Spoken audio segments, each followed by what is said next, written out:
So in this video, we're going to be talking about Rishi Sunak and disaster class economics.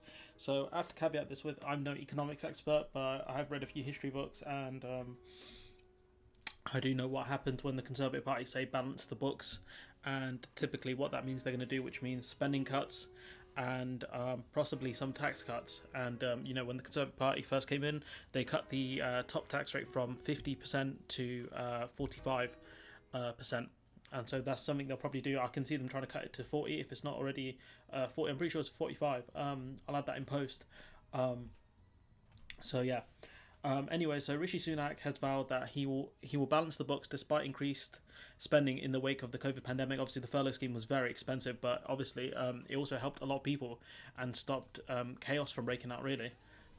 Given that a lot of people would have lost their jobs. So he vowed to use the overwhelming might of the British state to help people find new work. He also told musicians to probably retrain working in care homes. So, these aren't going to be high-paying jobs, and they're going to be very difficult to do as well. Working in a care home is not easy. But he said the debt and spending needed controlling over the medium term. In an online speech to the Conservative Annual Party Conference, which had massive technical issues, banter, he said, "I won't stop trying to find ways to support people and businesses. You won't stop finding a way to screw over small businesses and people, sure." However, the party could not argue there was no limit on what we can spend, nor that we can simply borrow our way out of any hole. I mean, you can, if you spend the money properly. That's what I think Keynes economics is about. It's about investing inside the country and investing in people so that they're not on unemployment, and that money comes back in terms of taxes, and when they buy stuff it comes back through as VAT. But whatever, austerity 2.0, and we're talking about that in a minute. Sunak cited the furlough scheme and its successor, the job support scheme, as examples that the government's action to support employment during the crisis. But once those schemes end, what are you going to do then? Especially because the new job support scheme isn't that good, especially compared to the furlough scheme. He said that although the government would keep striving to be creative on employment support, it would also have to be pragmatic. He told members that no chancellor would be able to save every job or business. Adding changes to the economy due to COVID can't be ignored. I'm not asking, I don't think people would ask to save every job, but the fact that a lot of places aren't getting support, especially when he did the Eat Out to Help Out scheme, which was good. It helped restaurants somewhat, but now there are a lot of other industries who do need help, like the cinema industry for one, and that would extend to the film industry as well. And if they don't get their help, then you're going to get a lot of people who are out of work who would struggle to retrain, because if you spent your whole life as an actor or as an actor or a stagehand or whatever, it's going to be very difficult for you to retrain, especially as you get older. Official figures published in September shows that the government borrowed £35.9 billion in the previous month, its highest amount for August since records began in 93. Borrowing between April and August totaled 173 billion, as ministers spent billions on corona-related schemes to support the economy. If we look at some of the basic analysis from Laura Kuhnsberg, government borrowing is at a catastrophic level, stratospheric level, because of the pandemic. It's not clear precisely what the Chancellor means, promising to get it under control in the medium term, nor was there even a whisper of how that could be done. And basically, Sunak has no idea. Sunak has no idea how to do this. That's the key problem here. Treasury sources suggested it's unlikely to happen by the time the next election happens in 2024. So I reckon probably during this term time, and especially after the next term, that's when they're going to see huge spending cuts. But while the Chancellor's first few months in the job have been characterised by enormous crisis level spending, that is a label he does not want, basically. And so if we actually look here into another article written by Laura Kuhnsberg, I know I give her a lot of stick, but at the same time, some of it is decent. Sunak tight-lipped over how he'll mend the nation's finances. So the occupant of number 11, talking to the political lectern during an economic crisis, is normally a massive moment. Not so much today. Perhaps an alphabet soup of announcements over the recent months. There was not at this stage much else to say. He listed 19 different steps the Treasury has taken to soothe the economic trauma of the lockdown and ongoing limits on the country doing business.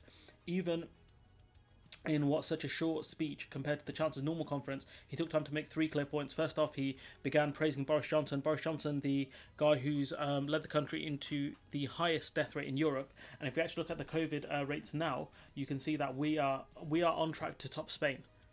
We are dead on track to top Spain. We're at 140 cases per million, right? Get rid of that. Spain at 222, and we're on the upswing, a huge upswing. It's going straight up. So, it's not looking too promising there. So what we can see from this is he's wrong to praise his boss for that.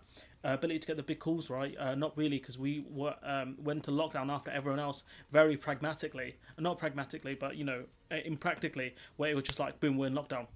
This week we're in lockdown. So no, again, it's just very basic, talking to his boss like, oh, he's the best thing ever because he's given me a job and he's actually given me a career in politics, basically a top level career. But it's embarrassing stuff here, and all his praise for Boris Johnson should really be criticism for his failure. But obviously, you're not going to get that from this man. And government spending, during this pandemic has not been great. Following on from yesterday's story, what's it called? I think that's a 10 billion test and trace system currently being run on a £129 Microsoft Excel license. Does emphasise how much the private sector profiteers from our healthcare. Embarrassing response from Hancock in the chamber.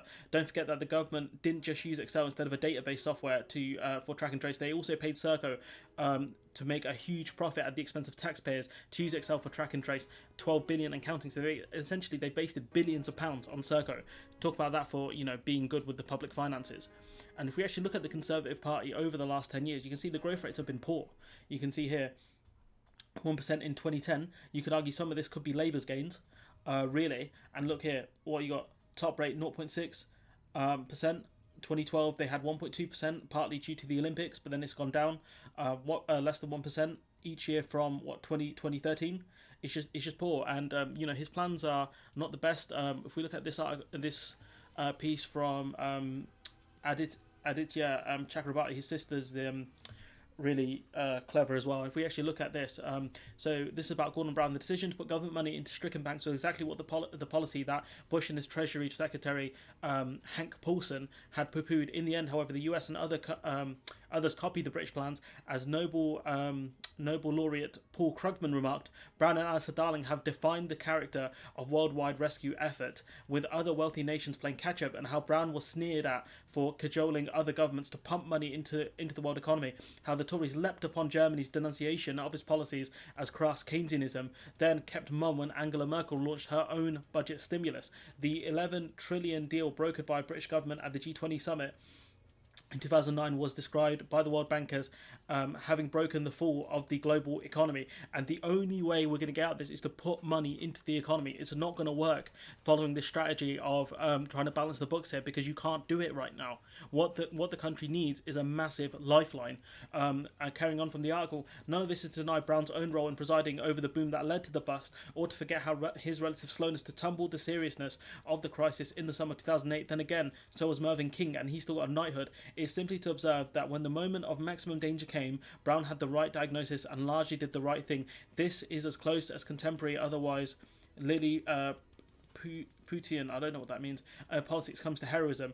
The same goes for that moment of controversial Brown policy's Prime Minister to offset a global recession by cutting taxes and creating jobs for young people. That decision never got the credit it deserves. As the former Bank of England policymaker Danny Blanchflower notes in the most recent New Statesman, the budget stimulus led to Britain's economy actually growing 3.1% the autumn of 2009 and 2010, and that's why they got that bit of growth, that 1% growth in 2010 by the looks of things, and that's one of the highest levels. That in 2012, the Olympic year, that was another thing that the Labour Party got as well. The same goes for the most controversial policy. So we can argue over the death of Brown's bailout, but the big lesson is governments can stem joblessness and the banking crisis. It's a lesson the Tory anti-statists just don't want to learn, and the Labour Party is now too diffident to make. Economists widely expect a double-dip recession this year. This is from 2012. Yes, 2012.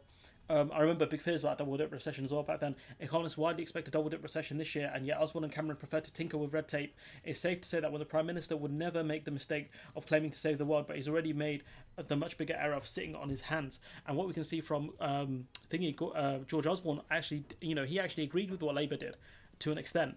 Which the Conservative government I was part of rectified. But did Gordon Brown cause the subprime crisis in America? No.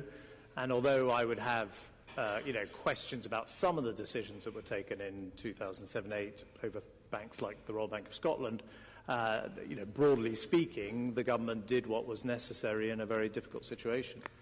Well, you say that the government's fiscal position after 10 years of expansion going into the crash wasn't as strong as it could be.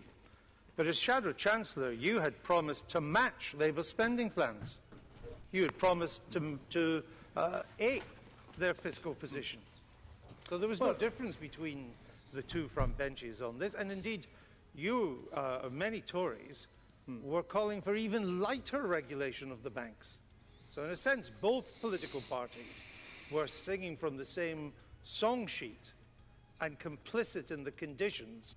So yeah, basically he's Andrew Neil's right there. Both parties were would have really messed up the financial crisis, but at the same time, it would have been worse under the Conservative government. And what we can see here is an absolute disaster class in economics from Rishi Sunak, and the fact that other countries have actually learned the lesson from 2008 and have far more generous furlough schemes says a lot compared to what we've done as a country. The US exempt from that because they've messed it up far worse than we have.